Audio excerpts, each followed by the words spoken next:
Bismillahirrahmanirrahim. Assalamu alaikum students.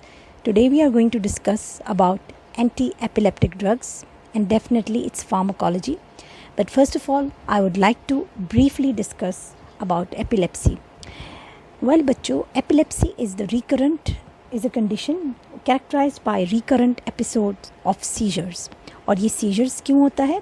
This is due to the abnormal discharge of some neurons in the brain. हम आते हैं towards the classification of seizures. Now, on the basis of the site of origin, its etiology, its electrophysiological nature, correlation and clinical presentation, seizures को हमने divide किया हुआ है focal और generalized में. Now, when we talk about focal और partial seizures भी कहते हैं उसको, इस कंडीशन में जो इन्वॉल्वमेंट होती है वो एक पोर्शन ऑफ द ब्रेन की होती है. यूजुअली वन लोब जो है उसकी इन्वॉल्वमेंट होती है एंड डेफिनेटली जो सिम्टम्स है वो डिपेंड करते हैं on which part of the brain जो है वो अफेक्टेड है. This figure we are having anti seizure drugs and its classification. आपको जहन में ये बात रखनी है कि डिफरेंट जो ड्रग्स हैं वो यूज़ होती हैं according to the type of seizure and that patient depending upon the patient. Generalised seizures की फर्दर डिविजन्स हैं. It is divided into tonic clonic, into absence seizure and myoclonic seizure. और एक और भी है जिसको हम स्टेटस एपिलेप्टिकस कहते हैं जो कि हम बाद में डिस्कस करेंगे. Type of epilepsy is the absence seizure जिसको पिटेट-माल एपिलेप्सी भी कहते हैं. और इस टाइप ऑफ सीजर में जो ख़ास बात है कि जो कैरेक्टरिस्टिक जर्की मूवमेंट्स हैं वो नहीं होती यहाँ पे. इसकी एग्जांपल ये है कि मोस्टली ये आपको चिल्ड्रंस में या बिफोर 20 ईयर्स ऑफ एज में मिलेगा. And the best example, clinical example is that जो case of absent seizure, the patient during the episode of this seizure, there is no abnormal jerky movements. The patient only stares and there may be a rapid eye blinking movement and consciousness is lost. Usually people don't figure it out very early. बाद में पता चलता है कि patient को absent scissor है जो कि फर्दर टेस्ट करने से पता चलता है. तो इसमें जो है कि यूजुअल जो जर्की मूवमेंट्स हैं वो आपको नहीं मिलेंगी. टाइप है वो है myoclonic. By myo means we mean muscle and clonic as I told you before, इसमें क्या हो रहा है कि जर्की मूवमेंट्स हो रही हैं. तो यहाँ पे जो है मसल कॉन्ट्रैक्शंस हो रही होती हैं. Although it is not very commonly seen, but it is also one of the types of generalized seizures. And as I told you, among all of these, the most common is GTC और generalized tonic-clonic seizure जिसको grand mal epilepsy भी कहते हैं. Other than that हमारे पास और भी हैं. एक एटोनिक सीजर भी होता है जिसमें जो मसल टोन है वो नहीं होती.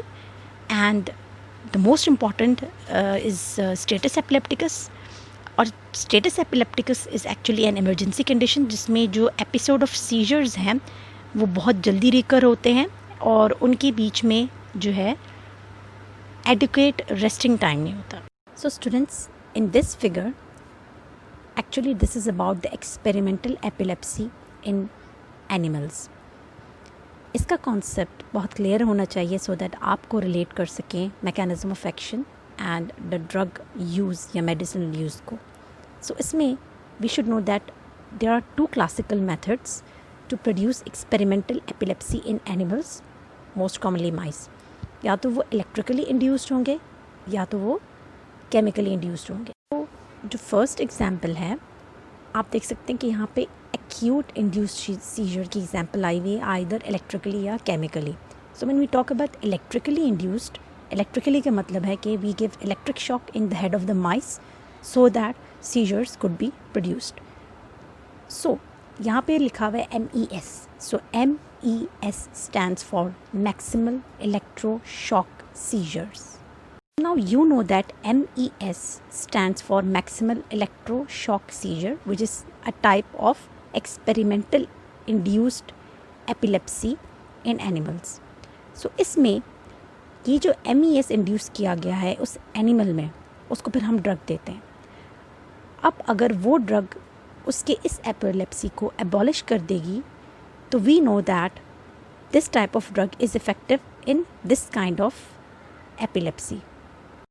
इन शॉर्ट अगर मैं बताऊं तो जो MES है वो सिमिलर है to GTC, maximal electric shock seizure जो है, जो ड्रग इसको अबॉलिश करेगी वही सेम ड्रग ह्यूमंस में जनरलाइज टॉनिक क्लोनिक सीजर्स पर इफेक्टिव रहेगी. सो ये कोरिलेशन है दैट जो एंटी एपिलेप्टिक ड्रग्स इफेक्टिव हैं against GTC, they can also abolish maximal electric shock seizures in animals.